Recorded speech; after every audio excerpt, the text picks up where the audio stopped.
Thank you.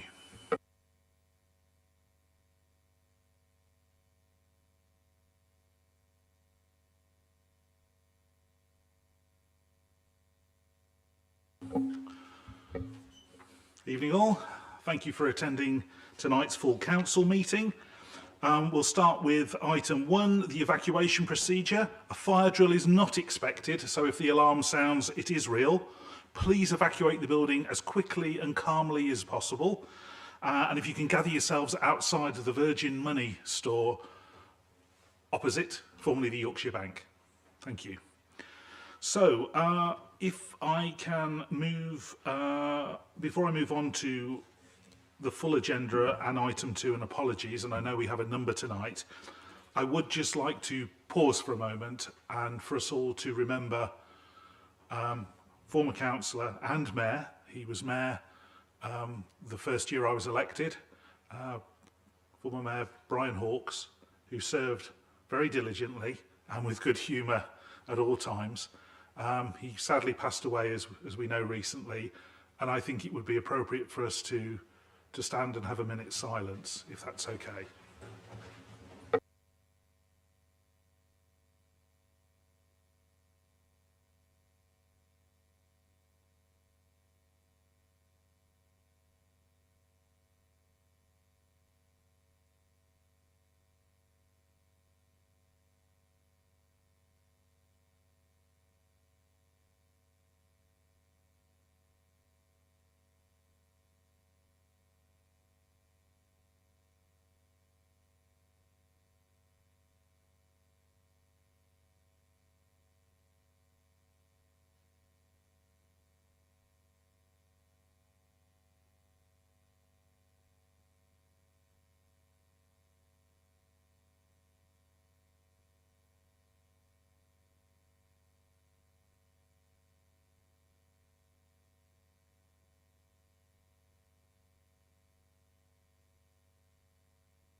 Thank you, everybody.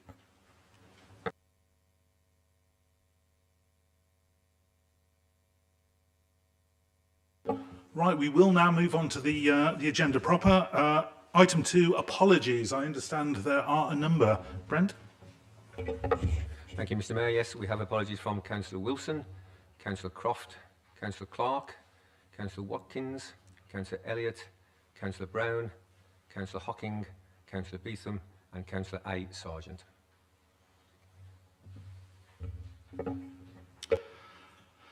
Thank you. They'll be noted in the minutes. Yes, thank you. Great. Yep. Councillor Evans.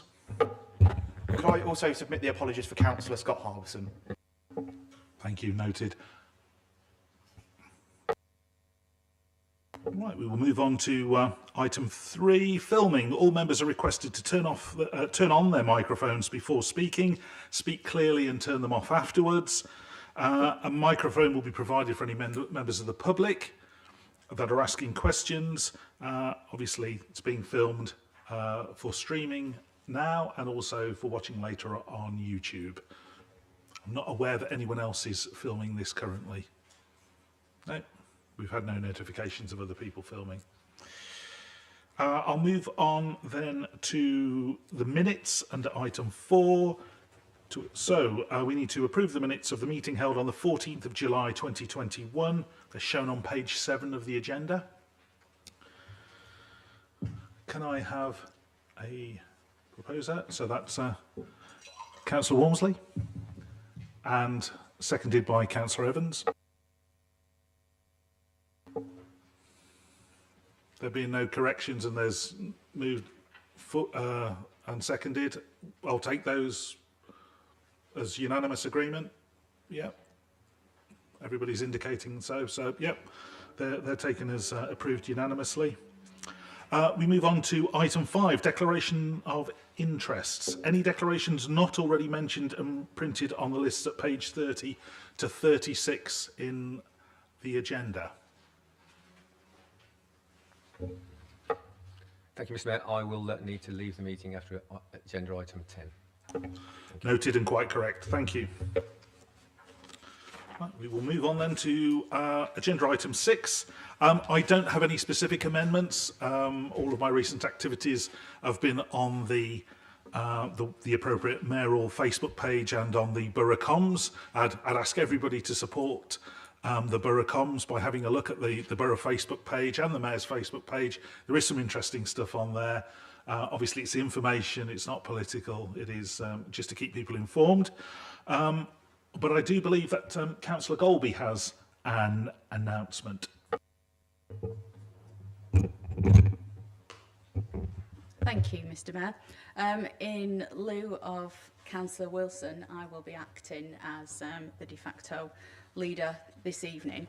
And I would like to advise the Council of a prestigious award that Nuneaton and Bedworth Borough Council has received as a key partner in the Warwickshire Regulatory Partnership's response to the COVID-19 pandemic. At the Association for Public Service Excellence Awards ceremony held last week, the Warwickshire Regulatory Partnership response won the award for the Best Collaborative Working Initiative, and a brief summary of the submission was made. The Warwickshire Regulatory Partnership response is a highly successful collaborative approach between environmental health, trading standards, police, public health in responding to the COVID-19 pandemic in Warwickshire. For the first time, these regulatory partners across various councils and the police service combined their resources and skills to ensure that regulations were consistently applied and businesses were supported.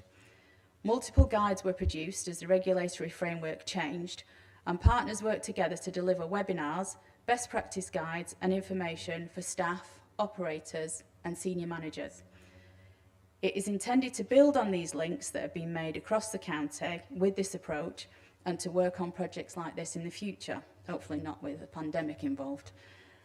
This is brilliant news and is so good to get national recognition of the excellent job and hard work that we all know the NBBC officers and colleagues from other organisations in the county all put in throughout the pandemic. And I would like to offer personal thanks to quite a few officers that helped me out in my area, and I'm sure we would all like to offer that as well. In fact, I think if nobody objects, I think we'd like to give the officers a round of applause, because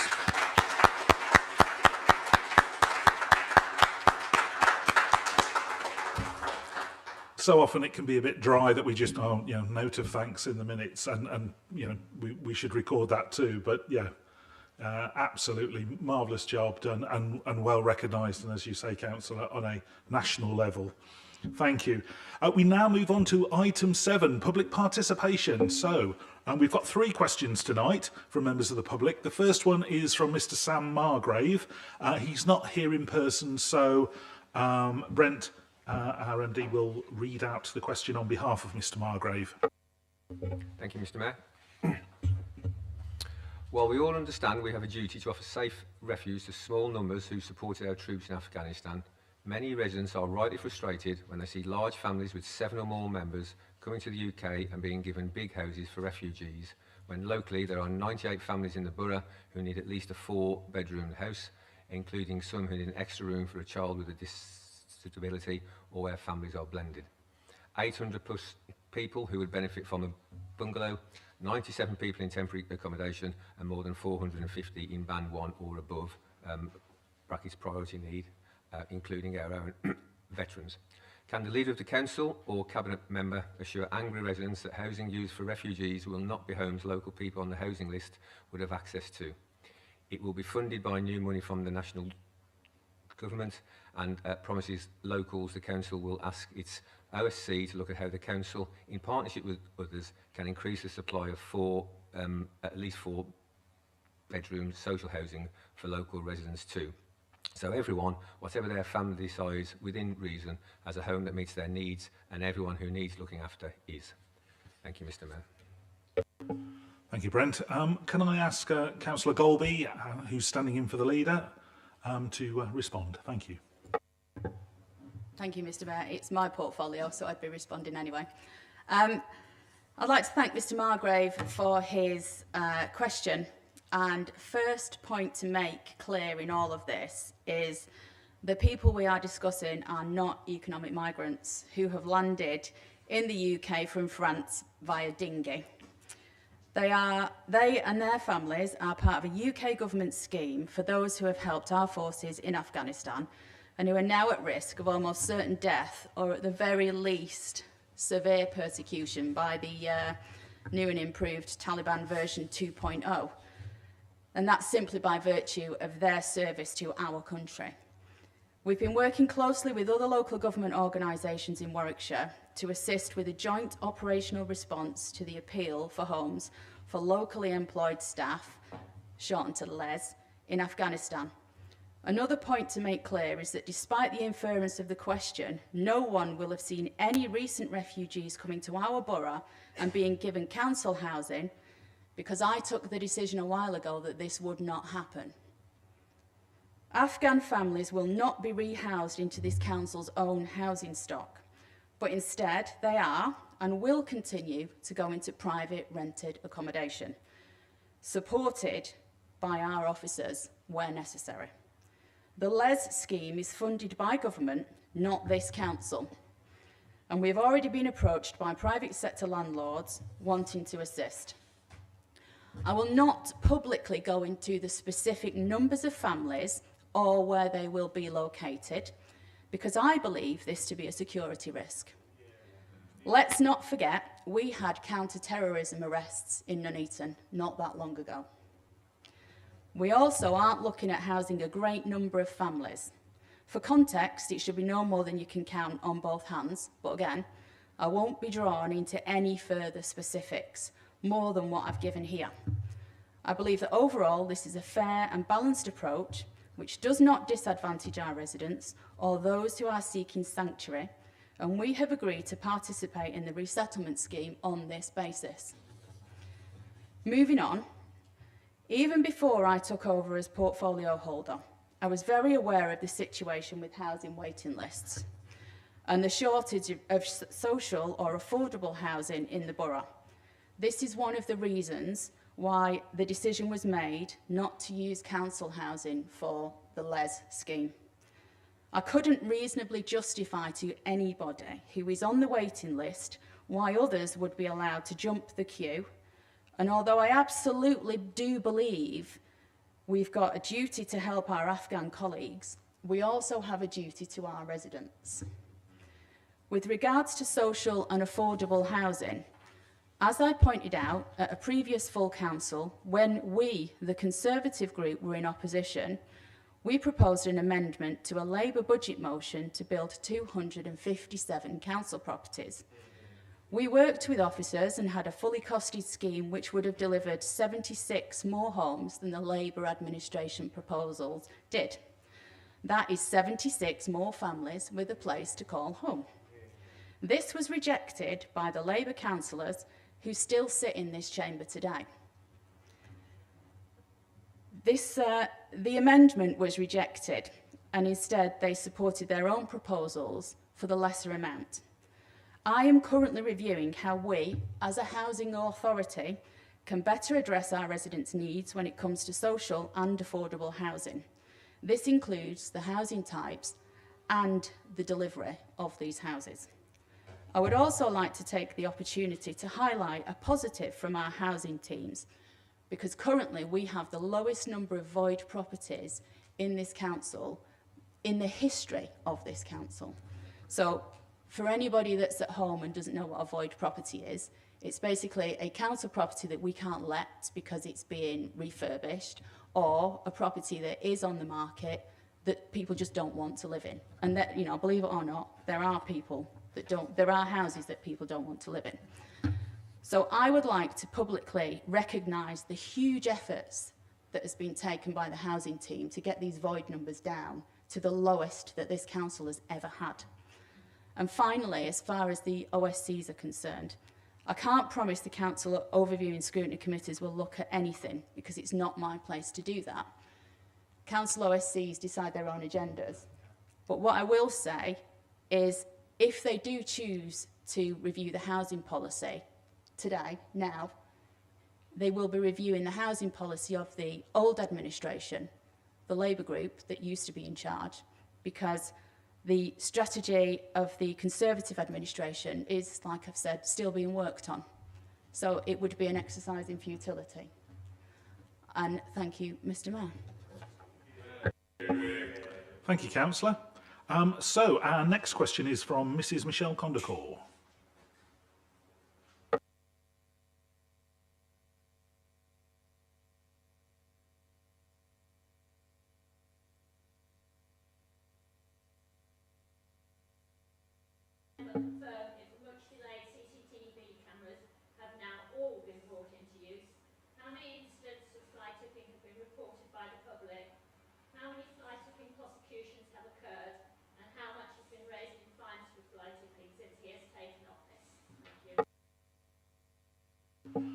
Thank you. So I will ask Councillor Evans, as the portfolio holder, to answer that. Thank you. Thank you, Mr. Mayor. I cannot accept the claim from Mrs. Kondaka that there has been no significant change in Nuneaton and Bedworth when it comes to tackling fly tipping. Indeed, I believe that by May 2022, Nuneaton and Bedworth Borough Council will be the leading authority in Warwickshire and the sub-region when it comes to the prevention of fly tipping. The CCTV cameras. It is not true to claim that the cameras are not currently operational, and to claim otherwise is fake news. The cameras have been operational since January 2022. As a result of the operation, we've already taken several people to court for offences, and our legal officers are currently in the process of taking a further 2 people to court for recent offences. Mrs. Kondaka has asked how many fly tipping offences have been reported to the council since May, and the approximate figure is 575 as of Monday. However, I would add that some of these offences will not be on Borough Council land. Fixed penalty notices. This is something that I have personally tried to accelerate since May 2021, and we have been successful. Does anyone want to have a guess how many fixed penalty notices we've managed to issue since May? Anyone want to take a guess? 25. Anyone got a higher figure than that? 50. Right, well, I'll give you a figure. So, the period May 2020 to September 2020, anyone want to have a guess how many fixed penalty notices the previous socialist administration issued? 0. They issued 139. To date, this new Conservative council, and I'm proud to say, has accelerated that figure. We haven't just doubled it, we haven't even quadrupled it. We've managed to increase it to 695 fixed penalty notices issued. So when it comes to fly tipping, this council is taking the matter extremely seriously. In terms of income that we generate, we of course work alongside our contractor 3GS in issuing the fixed penalty notices, and we have entered a commercial contract with that company. I have taken the decision not to provide Mrs. Kondaka with the information about the amount of revenue we generate from the contract, because I believe that may have an impact on future contracts in the not too distant future. I feel it would be inappropriate for me to give that figure. However, I am somewhat surprised and miffed that the Green Party has decided to question how much income we generate, because I was always under the impression that the Green Party was an anti-capitalist party.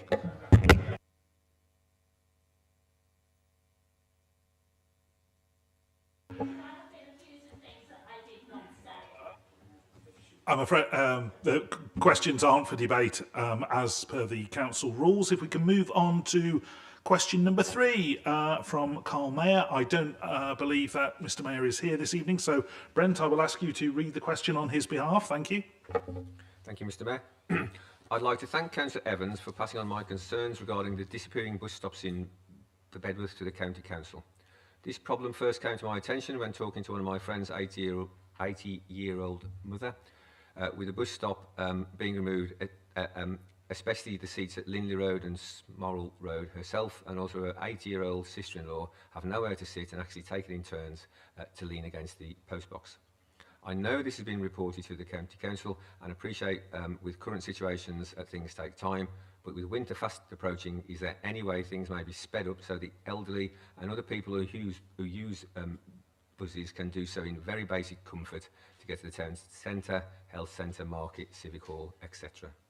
Thank you, Mr. Mayor. Thank you, Brent. So I believe, Councillor Evans, you're going to answer this one. Thank you. Yes, I will, Mr. Mayor. I thank Mr. Mayor for his question, and I would like to thank him for bringing to my attention the specific case of the bus shelter that was removed on the corner of Smorrel Lane and Lindley Road in Bedworth Heath. I am in the process of communicating with Warwickshire County Council with regards to the removal of this bus stop.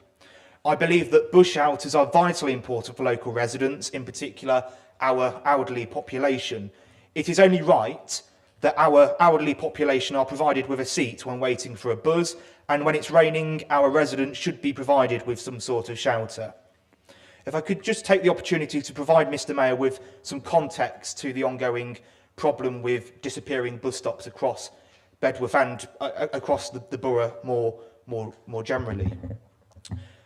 Prior to May, the advertising company JCDecaux owned precisely 58 bus shelters across the borough. And of course, they included the metal seating as well.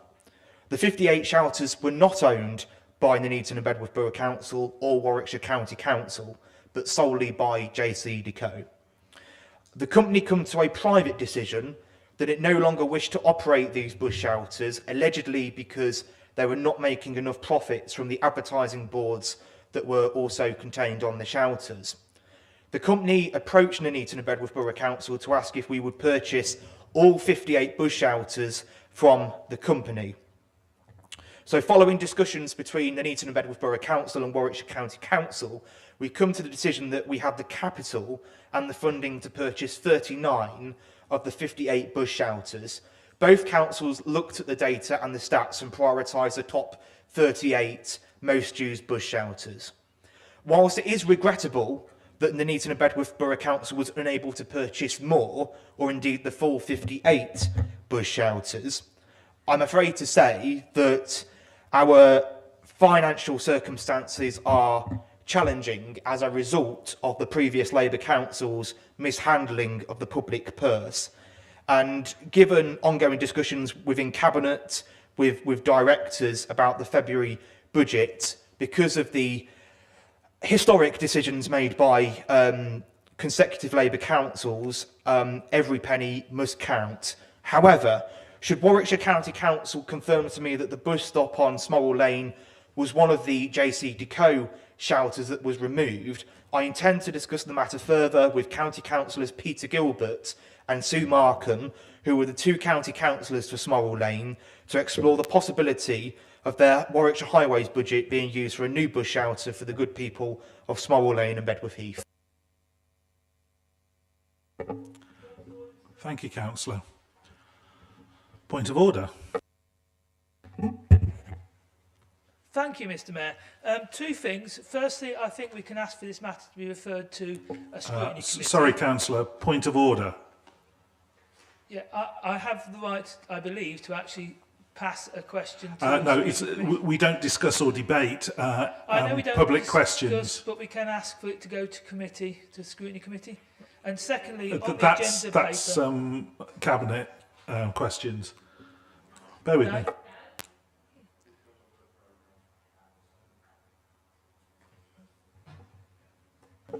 You can ask and we'll take a vote. Thank you, Mr. Mayor. Can I ask that this matter is referred to a scrutiny committee, because it's actually the County Council that has moved it. So can I take a vote on... So, okay, that's been proposed. Is there a seconder?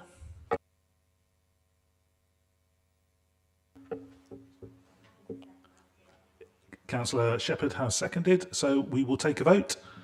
A show of hands, all those in favour? Any against? No? Fair enough. Good. Carried. Right.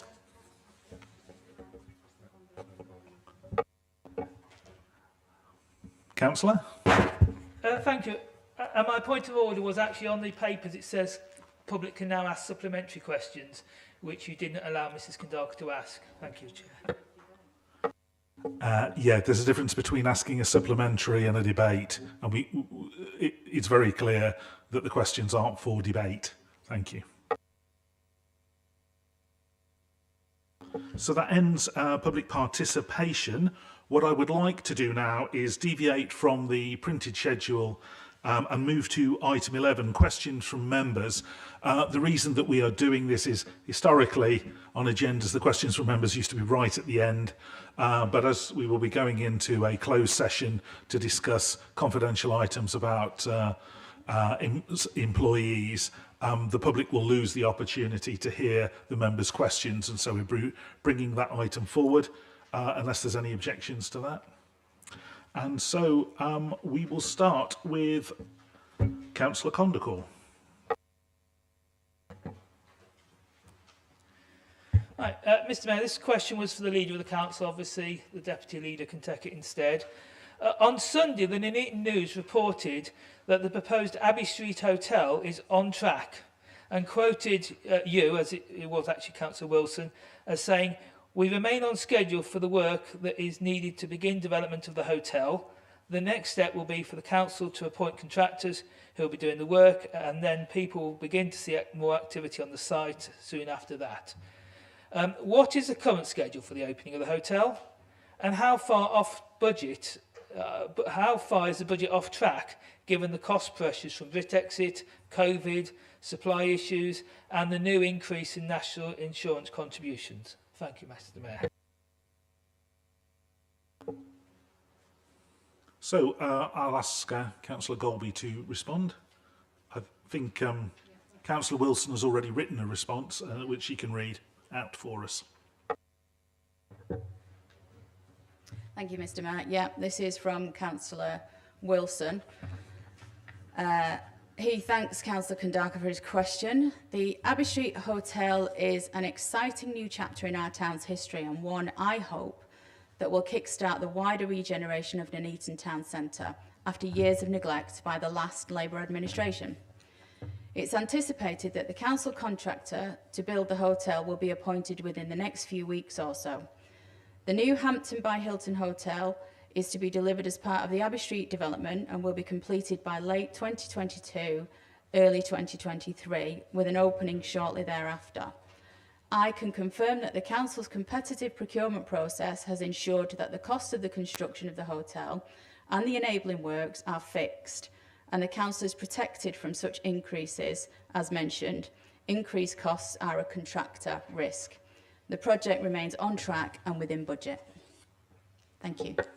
Very good, Councillor. Thank you. Okay, so next we have Councillor Hammersley.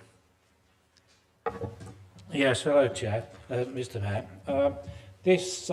Could Councillor Evans please update the council on what work the council's sport development team is doing to secure vital investment for the council's adopted leisure strategy? Thank you, Councillor. Over to you, Mr Portfolio Holder. Yes, I thank Councillor Hammersley for his question, and I welcome him to his first full council meeting as well.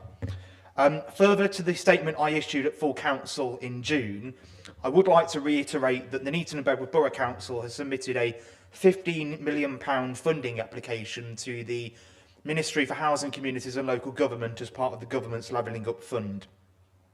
Our innovative bid will go towards the construction of a much needed new physical activity hub in Bedworth, and will kickstart regeneration in Bedworth Town Centre with a green corridor to improve connectivity between the new leisure centre and the town centre.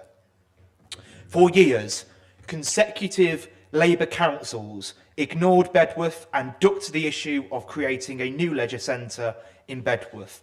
I am pleased that the first major investment application that this council has issued was for Bedworth, and it demonstrates the new Conservative Council's commitment to the good people of the town. The Labour Council never submitted a funding application to government on this scale for Bedworth. They didn't do anything in 40 years, and it took us 2 months to issue that application. However, since our application, we have gone further.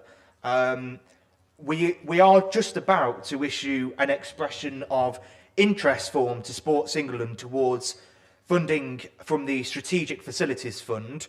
Our application will be for £2 million, which will go towards the delivery of the council's adopted leisure strategy, including the Bedworth Physical Activity Hub and a future facility to replace the Pingles.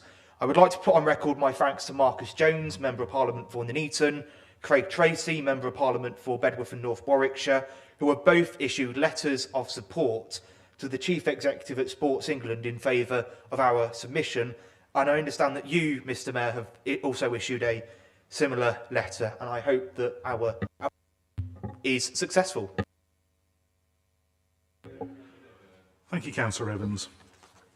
Right, we will move on to question 3, which is from Councillor Kenner.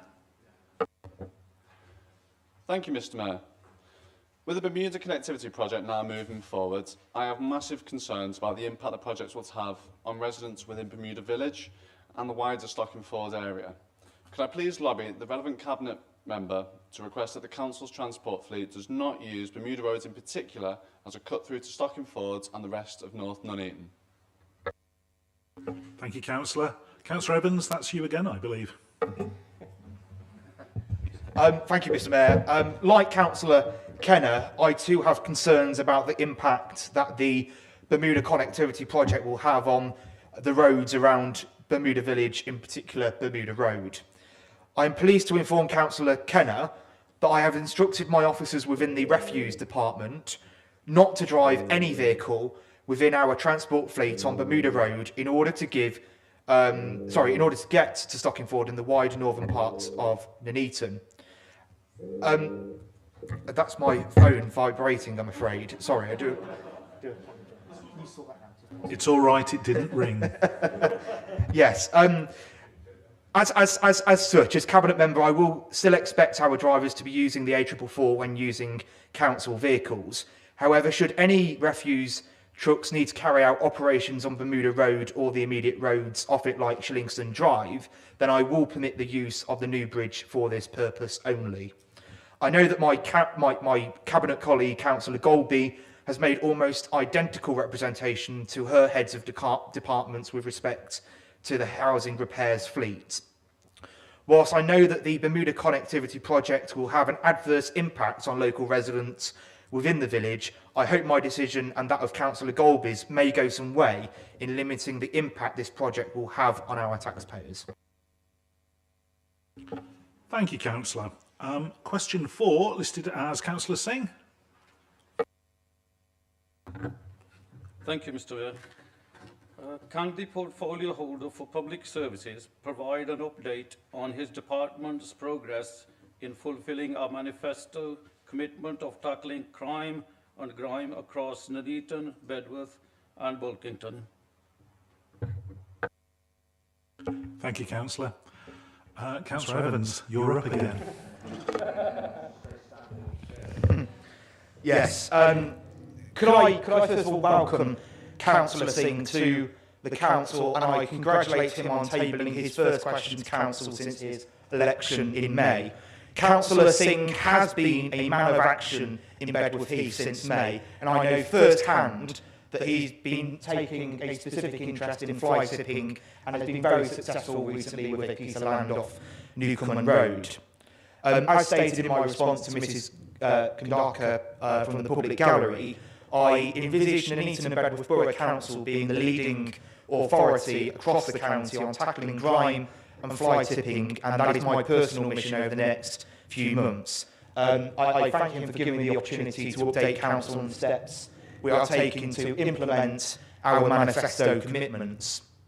Firstly, as part of the emergency budget that was approved by the new council in June, we agreed to purchase an additional 6 CCTV cameras towards our fight against fly tipping. This is on top of what we have at the moment. My department is about to go to the procurement stage to find a supplier for the 6 new cameras, and I know that the head of refuse, Glenn McGrandle, visited a firm in Mansfield last week who have expressed an interest in supplying these for us.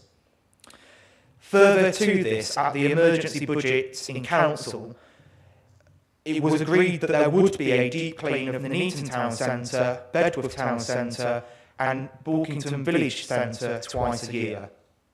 With respect to litter bins, subject to approval of our Welcome Back Fund application to MHCLG, which I'm pleased to say was actually approved, I believe, on Monday, we will have £12,000 to spend towards replacing and refurbishing some of the bins in our town centres.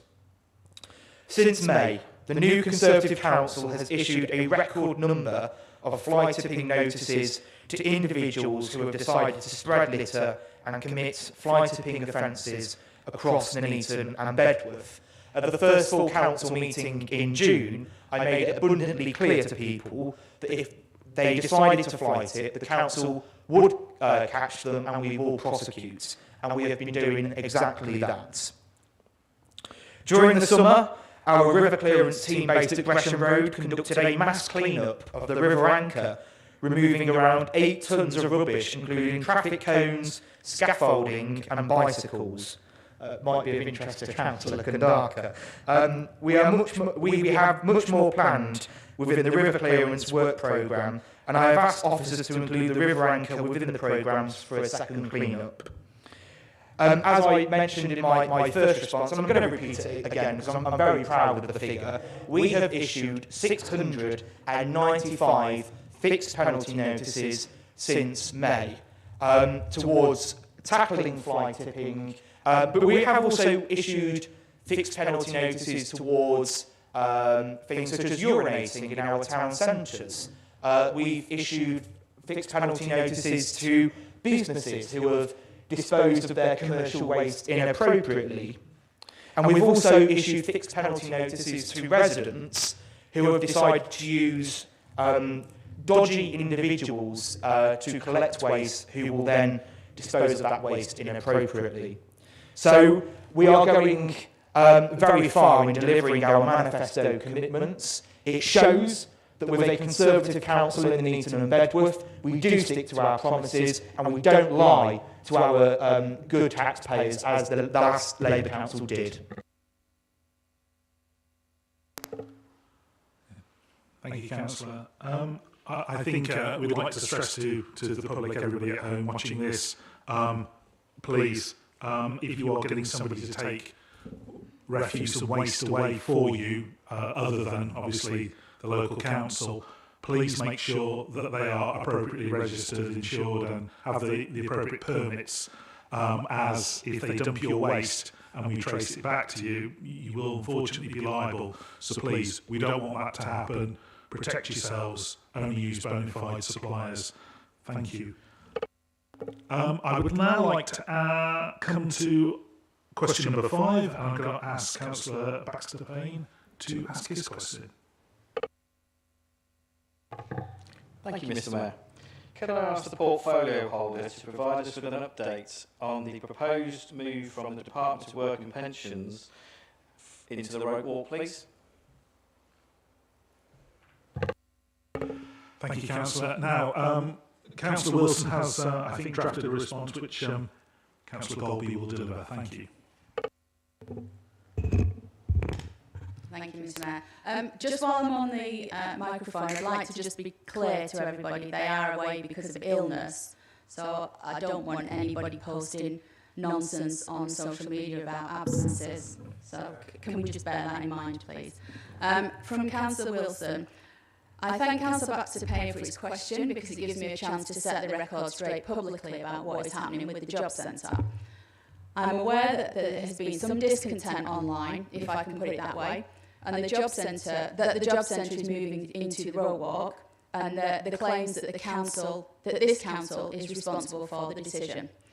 I want to use this opportunity to confirm that neither I, Chris, as the leader, nor this Conservative Council have had any involvement with this decision. It's a business decision that has been made by the operators of Rope Walk on a commercial basis and is purely their responsibility. As a council, we have no say over who the Rope Walk leases their units to. Thank you. Thank you, Councillor. Question 6, I'd now like to ask Councillor Walmsley. Thank you, Mr Mayor. This question was for Councillor Croft, but obviously, due to his illness tonight, she will be answered by the Deputy Leader on his behalf. To ask the portfolio holder to outline what he has done to support vital local businesses throughout the pandemic. Thank you, Councillor Walmsley. Councillor Golby, can you read out? Thank you. Thank you, Mr Mayor. So this again is in lieu of Councillor Croft being available due to illness. The new Conservative administration has introduced a comprehensive support package for our local businesses in the emergency budget introduced in June. We've given market traders a rent break scheme so that regular traders receive free rent, and our casual traders receive a 50% discount. We have introduced a stimulus package to cut car parking charges to 3 hours for £1 to boost footfall, and consumer spending in our town centres is boosted.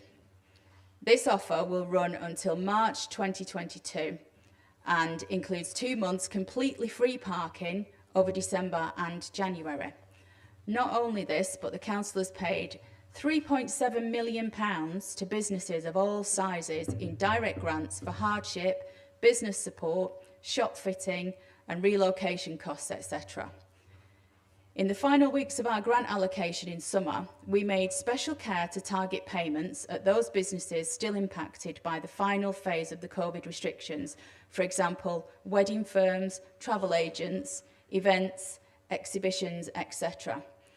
This has provided a vital lifeline to keep our businesses afloat during the hardship of lockdowns. Due to the excellent work of this administration, our grants team, all of our additional restrictions grant monies were spent by the July 31st deadline. I can therefore announce tonight that as a result, the council has now received a further £703,000 in the next round of additional restriction grant monies from the Conservative government to continue to support our policies of business support. Thank you. Thank you very much, Councillor. Very good news. Councillor Walmsley, you want to come back? Yeah, supplementary question if I may, Mr Mayor. Can I thank the Deputy Leader for her answer on behalf of Councillor Croft, and can I put on record my thanks to him for his careful stewardship of the incredibly precarious financial position which we've found ourselves in, that we've inherited massive black holes. With that in mind, and with the excellent work that he has done to date, could the Deputy Leader on his behalf please outline what his plan is to ensure that his track record of delivering the vision, ambition and aspiration that our businesses need and in support of our businesses continues throughout? Thank you. I think the short one of that is, what are we going to do with the £703,000? Councillor Golby? Thank you again. Now you're going to have to bear with me on this because I have taken this under instruction from Councillor Croft in case anything came up. Because we've now received the £700,000, we will be extending our market rate offer until the end of the financial year, which keeps support going for some of the most loyal customers in our business community. No one can knock the market traders for the things that they do. And under the instruction of Councillor Croft, the Executive Director of Operations has taken a delegated decision today to extend the scheme until a longer extension can be made by Cabinet in October. We'll be introducing our shopfront enhancement scheme to beautify our towns and give an extra boost to shopkeepers, which will also support our ongoing regeneration programme. These are promises we made in our manifesto, and these are promises we are keeping. We're going to go even further because we plan to introduce new policies designed to support businesses to grow and expand within our borough. We're going to reintroduce a targeted hardship fund and pursue further policies to drive footfall into the town centre. And the details of everything else, obviously in the absence of Councillor Croft, the details of everything else will be brought before Cabinet next month when we will be formally announcing the next steps in our recovery plan.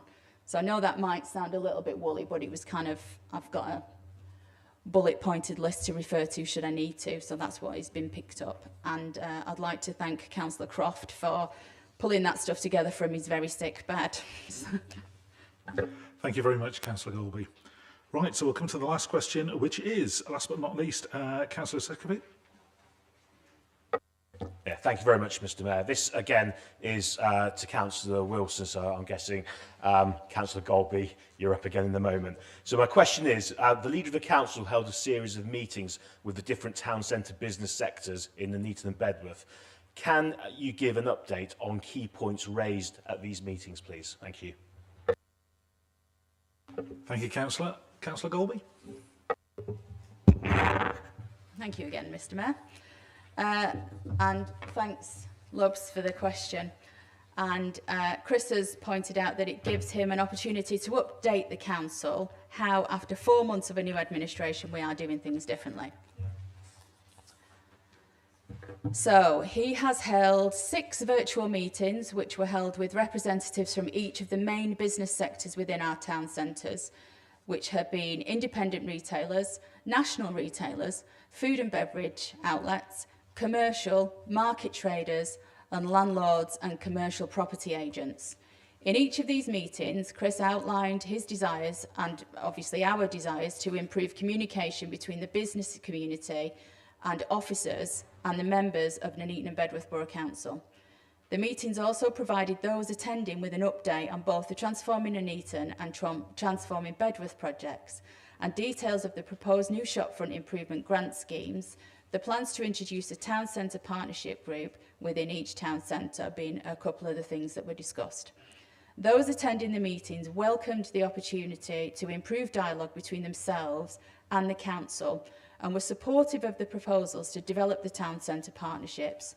Some of the key points raised by the businesses included the desire for more events, more street entertainment and the promotion of our town centres post-COVID, the need to address antisocial behaviour issues within our town centre and improve the perception of a safer environment for visitors, the desire to retain architectural heritage as part of the development plans wherever we possibly can.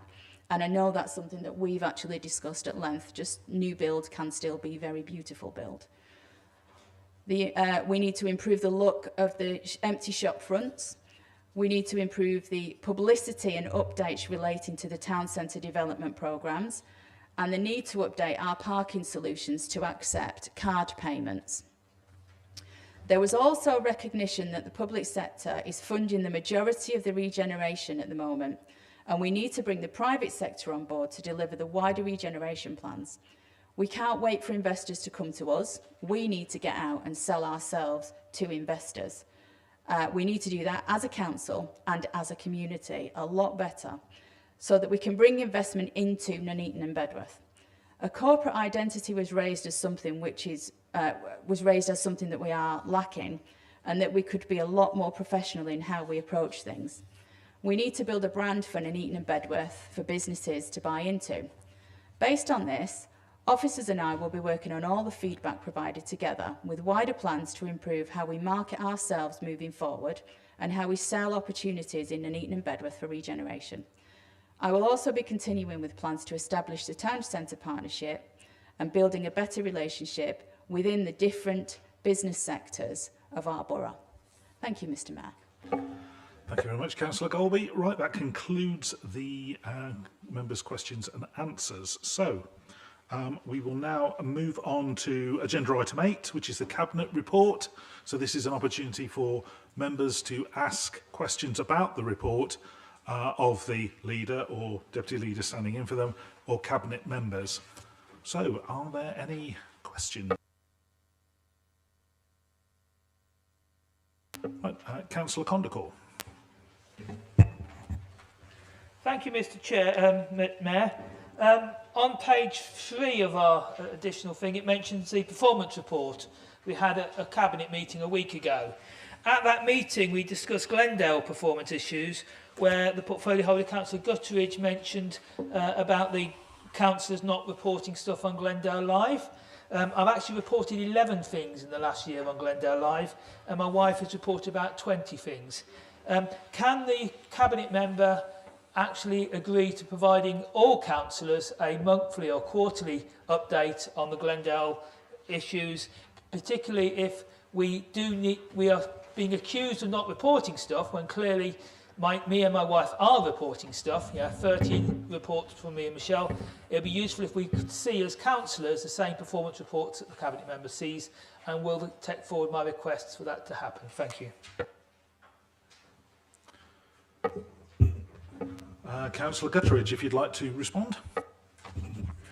Thank you, Mr. Conagle. You have at the moment 3 outstanding complaints. In total, you've made 3. I have it on customer services. I can itemise them if you require. Thank you. Thank you. Next question I have is from Councillor Phillips. Thank you very much, Mr. Mayor. This is basically regarding the Cabinet meeting, Domestic Abuse Act 2021, and my concern about levelling up. Nuneaton and Bedworth, Mr. Mayor, have a higher rate of domestic violence offences, 13.29 per 1,000 people, compared to the other 4 district boroughs, while Stratford-upon-Avon has the lowest rate of 7.36 per 1,000 people. How come the Cabinet allowed or did not make any suggestions or recommendation regarding the funding that has come across the 5 districts? Once again, we are the lowest funded district. Stratford-upon-Avon, 42,000, 34,000, we pick up 32. I just want to know if Cabinet are going to make any recommendations, further recommendations regarding this report, or are we going to be last in line again? So much for levelling up. Thank you, Councillor. I believe Councillor Golby will respond to that one. Thank you. Thank you. Yeah, you're quite right, and we did discuss this at Cabinet, and it was made clear at Cabinet that the way that the issues are recorded are slightly different per district and borough. I did actually say it. If you want to watch the video, watch it back. I did actually respond to that because Councillor Kandaka brought it up. And I'd already had that conversation with officers, and it's the way that the reporting is slightly different per district and borough. There's also an element of stuff not getting reported, so there is an assumption also built into that. And as far as the money goes, there is a pooling of the money, so it will be spent where it's required. No, there is a pooling of the money that will be spent where it's required, and the money was actually issued from MHCLG, not anywhere else. It came from them. So there was nothing any of the districts and boroughs could have done about it, and that was also an issue that was picked up, and it has been resolved. And I am fully confident in what the officers are telling me, that they will not let anything slip on this. Thank you, Councillor. Anyone else? Did you want to? Are you coming back on the same point? Oh, okay. In that case, Councillor Condacor, you got another? Thank you, Mr. Mayor. On top of page 3, item D, the local plan enforcement planning. I'm really pleased that we're doing more on planning enforcement. But can I ask the Cabinet member if we've actually got that resourced, because we still have a lot of issues on the new developments which haven't all complied with their planning issues. So I'm really pleased about this. I don't want the sort of attack that I'm saying you aren't doing enough. I think it's a real positive step having this plan, but can you actually tell us what progress you've made? Thank you. Yes, thank you, Councillor Condicore. I'm pleased to announce that we have actually filled the vacancy for the extra officer. We were lacking a cohesive policy on enforcement, and I'm really pleased to have one in place now. It's long been needed, and we are going to be tough on enforcement. So, thanks for the question. Thank you, Councillor. And our new recruit, his first job was coming out and looking at one in my road. So he started work already. Thank you. Did you want to come back on? Okay, Councillor Phillips. Very much, Mr. Mayor. This is regarding the other items considered in the September Cabinet meeting. Under the Strategic Performance Report, one of the positive aspects, which I found quite strange, that there is a forecast of losses on car parks of 177k and property rental at 161k, a total of 338k forecast by the end of the year. I just wonder how that is going to be rectified, Mr. Mayor. Councillor Evans will pick that up. Thank you, Mr. Mayor. It's not my portfolio, but I will try and address the point. The performance report that was put to Cabinet in September was the first quarter. So whilst I accept that that may be the forecast, it doesn't necessarily mean that is going to be the true estimate by the final quarter for this financial year. We, of course, as a new administration, have brought forward our new offering for 3 hours car parking for £1. Before May, that was £2.80 under the previous Labour Council.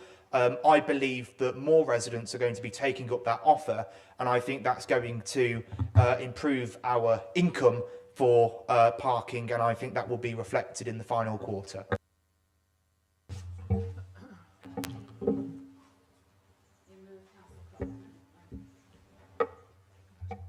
In lieu of Councillor Croft, can I also make an addition to what Councillor Evans has just said? Yep, by all means, Councillor Goldman. Yeah, he's just pointed out that it's the first quarter. It wasn't actually our administration in authority at that point, so it's based on your Labour figures.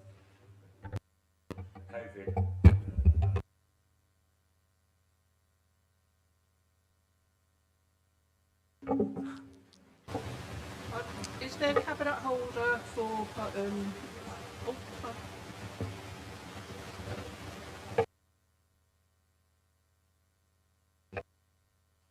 Is that better? Yes.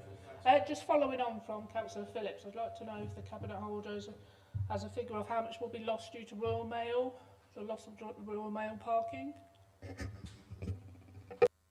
Thanks, Councillor Rudkin. Councillor Evans? I don't have the precise figure to hand, but I will ensure that Councillor Croft responds to the point made by Councillor Rudkin. Thank you, Councillor Evans.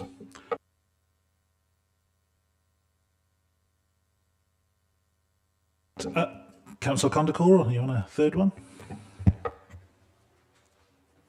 Thank you very much, Mr. Mayor. On the General Fund Capital Programme, which we discussed in July Cabinet, item B, there was the CCTV cameras for fly tipping.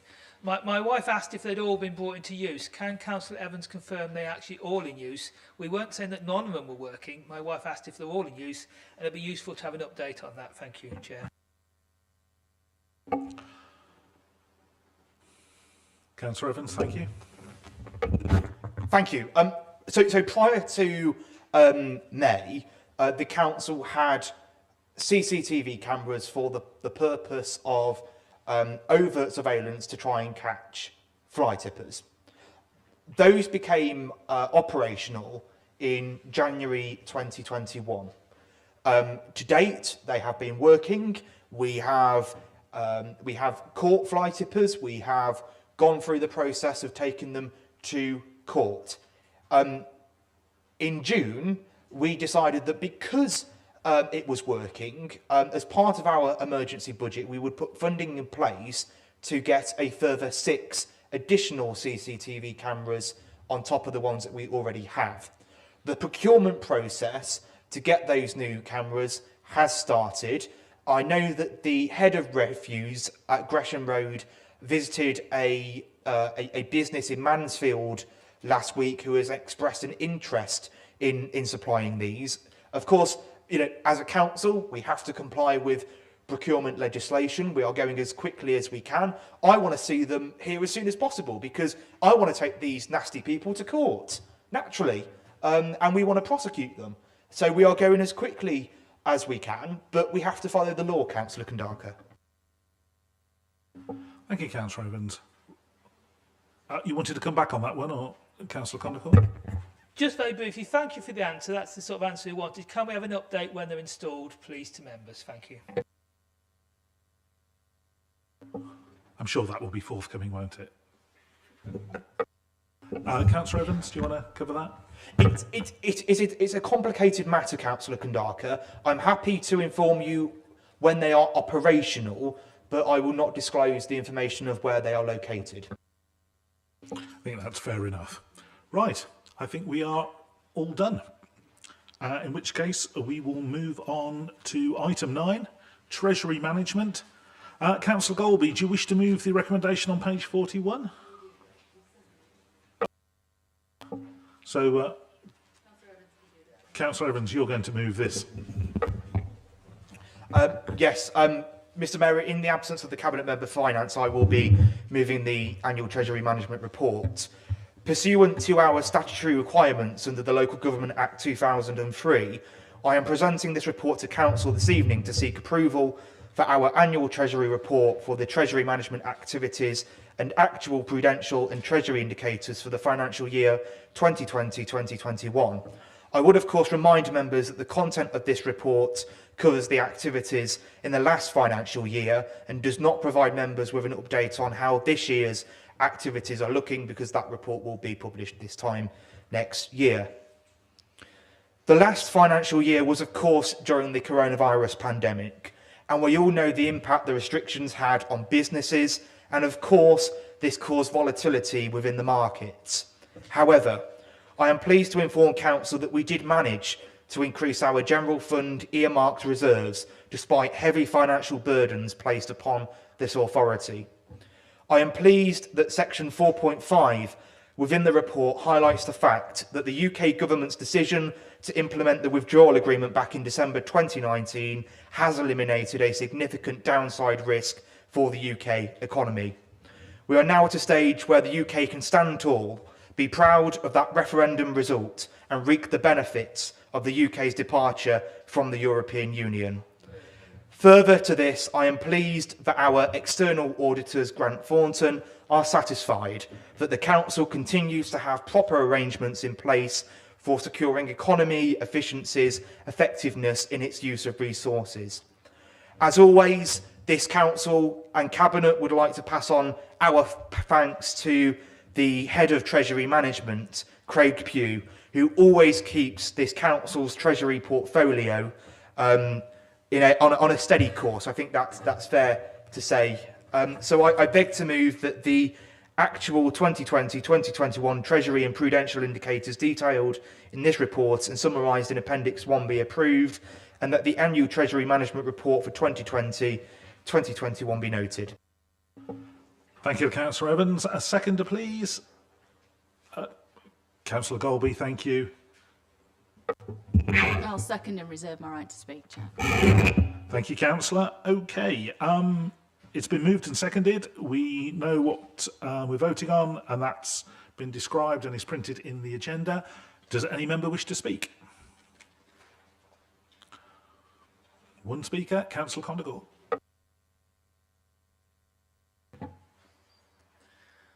Thank you, Mr Mayor. I've followed the Treasury of this Council activities for many years, going right back, I think about 2008. I was looking at it at the time when we put money into Icelandic banks under some previous officers. And it's really, really nice to see how well we're managing our Treasury at the moment. Craig has been very helpful to all members, and I have absolute confidence that our money is being properly managed at the moment. What I am disappointed about is the rhetoric about the spin about Brexit being so good, and I don't think that's appropriate for this council to be entering that can of worms. Quite a few people in this chamber had different views on it. I know some on your... Councillor, sorry, I'm not quite sure Brexit is... the portfolio holder mentioned how well it is going. I thought I would just... Right, and if you want to disagree with that, you have, but Yeah. I don't think we want to enter into a debate about Brexit. No, but it will have, Mr Mayor, slight impacts on our going forwards with staffing issues, and I think it's going to be an absolute mess. Anyway, Yeah. thank you, Mr Mayor. Any other member? Councillor Walmsley. Thank you very much, Mr Mayor. Mr Mayor, can I take the opportunity to add on that my thanks to Craig as our Treasury Management Officer for the works. As we'll all know, that the financial situation over the previous year and also this current financial year have been impacted and are difficult due to the effects of the coronavirus pandemic. Also noting the great amount of money that's come in through government supports, government schemes and government grants for this local authority, and noting that the position that would have been inherited, the financial position would have been worse had it not been for those grants. Effectively, they bailed this council out when it previously failed on its policy decisions that would have cost this council a lot of money. So thanks to the government as well. Mr Mayor, I think the report in front of us is very helpful, and I can assure council, having had updates as through the Audit and Standards Committee, that I continue to have the confidence in the current Treasury Management activities, which were presented to us very recently at Audit and Standards. So it's good to connect the dots sometimes, so that yes, we have some good works that have been done in the previous financial year, and I'm happy to say that those are continuing from all the documents to date in this current financial year. Thank you, Mr Mayor. Thank you very much, Councillor Walmsley. I think it's a point well made, and maybe just to reiterate to any members of the public that are following this, the report is not about decisions on how the money's spent. It is just about how it was looked after, pending being spent. And obviously, the Treasury team try and get some kind of return on the money while it's on deposit. And they seem to work very hard and do a good job. And so that's what that item was about. That being done, we will move on to item 10. Oh, sorry. Moving on too quickly. It has been forwarded, proposed and seconded it. We have debated it, and you want to come back? By all means, Councillor Golby. Thank you. It's just in lieu of Councillor Croft to pass on thanks for some sterling work that's been done by our finance teams, especially since we took office. They have really, really pulled it out of the bag. I mean, there's been some very, very late nights for quite a few people. And we would just, as a group and on behalf of the members that aren't here, like to, again, put on record our thanks to the teams for doing that. I think it needs to be recognised that they really did work hard. If we can record that in the minutes, and Brent, if you can pass on our thanks. Thank you. Thank you, Councillor. In that case, can we now move to the vote? I'm going to do a... does this need to be recorded, Brent? Because it is... Oh, you want to come back? Then, Councillor Evans, please do. Yes, and Councillor Golby is absolutely right. Our finance and treasury management team are a limited team, and they have gone above and beyond over recent months, especially after the departure of Simone Hines. And Craig Pugh in particular has really stepped up to the plate, and I hope that the executive director can take note of that as a head of paid service. Councillor Kandaka made a comment about Icelandic banks. I understand These were historic investments that the council made, I think in 2007, I understand. I do apologise, 2008. I think I was about 10 in 2008. So, but my understanding is that our Treasury Management team have been able to recover about 90% of those investments. So, whilst what happened at the time was very disappointing, our officers stepped up and did what they had to do to recover that funding for our taxpayers. And just on a very small note, I'm afraid I don't agree with. It's not Brexit, it's Brexit. But I don't agree. I think it's going to have a fantastic benefit for people in Weddington, and I'm surprised that he doesn't inform his constituents how he voted. Thank you, Councillor. I think that definitely needs to draw a line under the Brexit debate for tonight. Okay, so we are all done. It doesn't have to be a recorded vote. It's not part of the council's budget.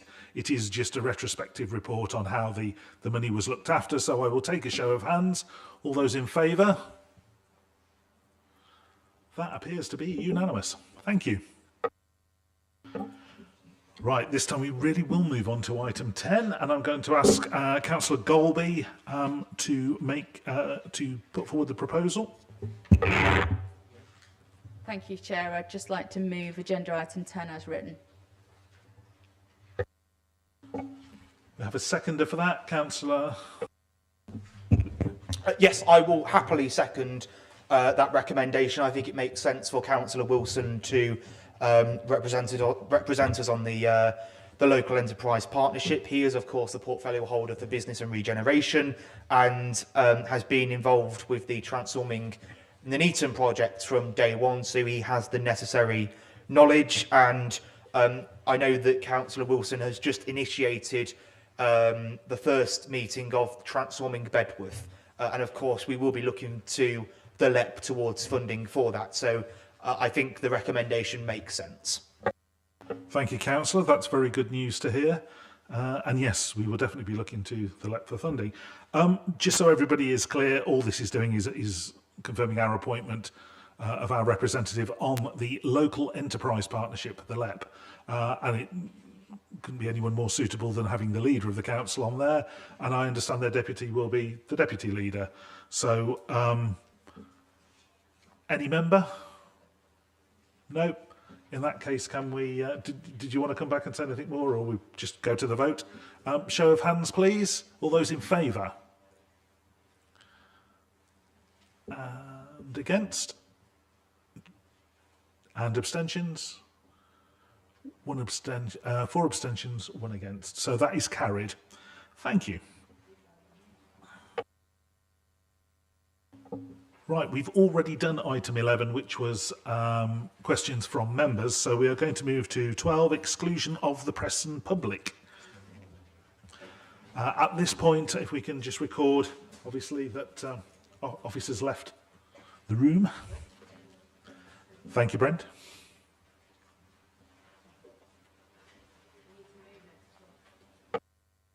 So I'm going to move, as printed, that the press and public be excluded. Oh.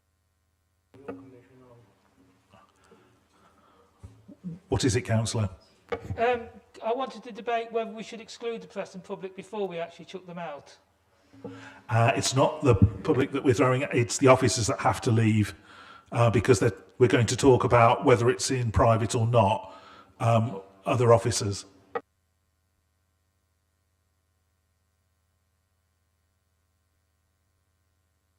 So we're going to now move the motion, which is to exclude the press and public, as printed. Is there I will move that from the chair. Is there a seconder for that? Councillor Walmsley has seconded that. Well, we need to capture the vote on the live stream, then we can end it. No worries. Does any member wish to speak on that?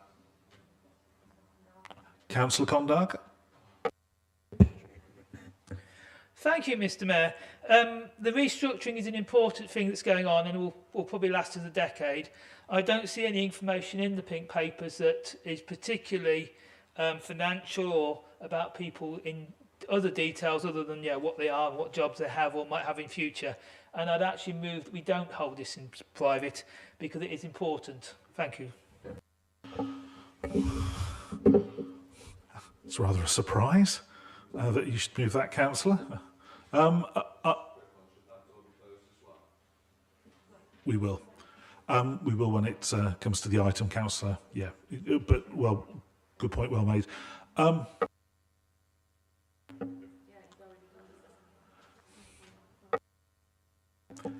So, your amendment to not, does that have a seconder?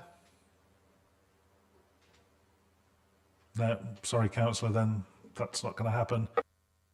And for good reasons. Normally we want to hold as much as we can publicly, but I'm afraid where we're talking about employees and their possibly salaries and also their positions and promotions, that is confidential, and I'm sure the public appreciate that.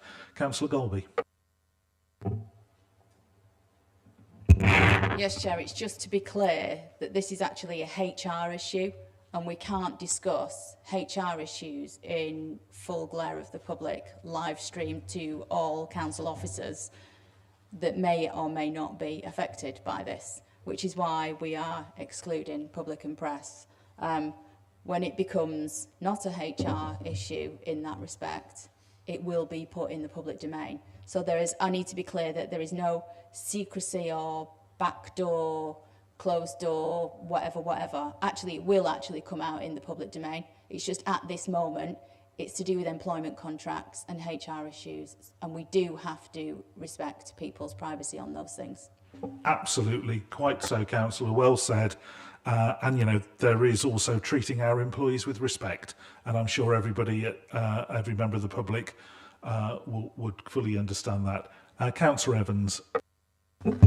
I would just add to the comments made by Councillor Golby. As Councillor Kandaka will know, I've always been a staunch supporter of holding these meetings in public and not going into private session. Indeed, when Councillor Kandaka has sat in front of a number of standards hearings in the past that I've chaired, I've allowed it to be heard in public on his request. However, we are talking about people's contracts and HR matters.